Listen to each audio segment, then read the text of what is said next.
This is a Sapphire-rated presentation. Viewer discretion is advised. Now I'm going to take a little twist here. Oh, jeez. Yeah. Where are we going now? I don't know. Bowel movements. Oh. That look was beautiful. Look at us up on Doc Reo TV. Hey, yeah, it's the Doc and Dyanna show. Hey, yeah, it's the Doc and Dyanna show.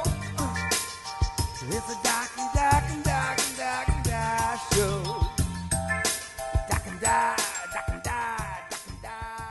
Okay. Now, I didn't see that one. now, the only reason why I brought this up is because the statement alone is mainly the statement. When I was a kid, I used to always hear old people say, I'm going to take a movement. Nowadays, people say, I'm going to take a dump. We have all kind of expressions I now. like dropping my kids off at the pool. Dropping kids off at the pool, number two. If I did that, I'm saying. Yeah, If I actually did that thing. Yeah, women don't have movements. Yeah, no. We powder things. Yeah. Whatever. But, I love that. I always love that statement, but, I wouldn't want to make any woman... We all eat. We all have the same human function. I wouldn't want the visualization of any less of a beautiful woman, at that point. So, I definitely don't want to see that. And I'm not into two-cup. Always close the door. Yeah. Or two girls, one cup, or whatever that was. Anyway, if you haven't seen that, and you guys can figure that out yourself, I don't want to promote that. So what is your point? My point, the bowel. You just wanted to say it? Mainly, nowadays you don't hear, the statement, movement. It's more of a older baby boomer. Not even baby boomer, because baby boomer generation is for a long period of time. Sure. But it's more of the grandparent, great-grandparent generation. Sure. And our vocabulary has changed, in a statement to where that PC word that PC form has taken on several different PC. Number two. Yeah, number two. Who grew up? So I'm sure there's some kids who don't know what that means. If you ever hear it on a television show, which I just saw on I can't remember what television show, I'm pretty sure that would probably help to figure out what that means. So, I always thought of it, when people used to say it, I was like, oh, you going to do some dance movement or something? I always knew what it was. Yeah, like a movement of music. I had other... Now I'm just going to picture you dancing and pooping. Yeah, dancing and pooping, or playing music and pooping. How are we on this topic? What were you doing this morning?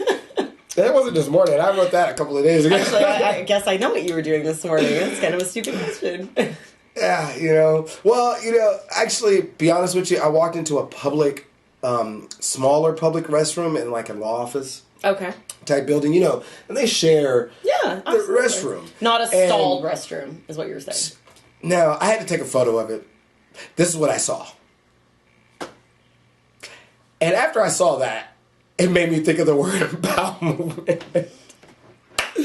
Because I was thinking to myself, how am I going to say this? And I was actually going to post it on Instagram, but I stopped myself from posting it on Instagram. Please, thank you. There were some things I literally could not do it. So don't need to know. That's how I came up on this topic. And I thought, kids don't know what that word means today. A lot of kids don't know what movement. Yeah. If somebody just says it off the side, it's code. And so with that, going from kids to parenting, I wanted to talk also about the Uber app. Parenting, or the Lyft app, or rideshare app. There's ways to set up the app so that your children can use the app but not abuse the app. There's ways you can... Okay, let me just put it to you this way. If I were a parent and I was going to use the Uber app for my child, I would put my credit card information in there. And I know a lot of parents are worried because they don't want their kid just using it randomly. All right? Now, you can monitor every single movement that's ever been used on the Uber app. Plus, you can change the login for your account and make them sign in using your login information. And when you want to take them off, change your login. It's just simple stuff. But you were saying? Oh, no, my friend's girlfriend was stalking her Uber movements. Crazy. It's kind of bad too. I've heard these war stories of the drivers, but there are times when I have to go and write something happened to a certain trip and explain the distance or whatever. I can go back and actually look at a map, and it may not have the address, but if I remember correctly, I can actually figure out exactly where I drop people off, pick people up, whether it's their house or Right. And that's the downside of the record keeping. They have to keep a certain record of your miles and everything. Absolutely. So, yeah, there's all kind of people stalking people's Uber movements. That's just not good. I'm saying. Stalkers, stop stalking people out there. Yeah, if you can't talk to them. Yeah, if you can't trust your spouse, don't be in that relationship. Well, you know why people stalk people more nowadays than they used to stalk people? Because we can. Facebook, social media, and it's not. It's what you put out there, though. Well, but it's not even that. It's the fact that people don't communicate with people. So instead of communicating with people, they stalk people. Communicate. Well, yeah. Get rejected. So what? You ain't gonna die because you got rejected. People are more into into media. And, they did a study recently, and I get rejected all the time. Anyway. They did a study recently on your electronic devices, your pads, your phones, your whatnot. And we're constantly checking and hearing and buzzing and vibrating, and we're overstimulated, I think, by our devices. But they did a study, and this study basically said that people are more distracted when they don't have their device on their person because they're thinking about what they're missing, which I found fascinating.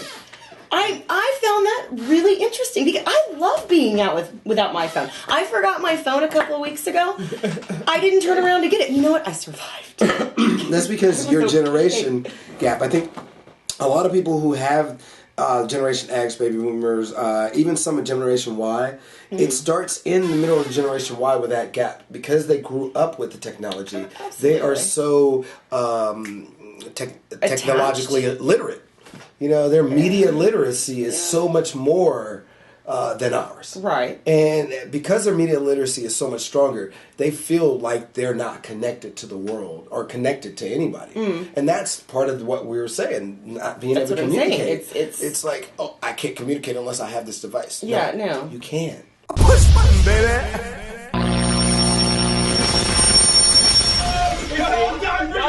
Doc Reo TV.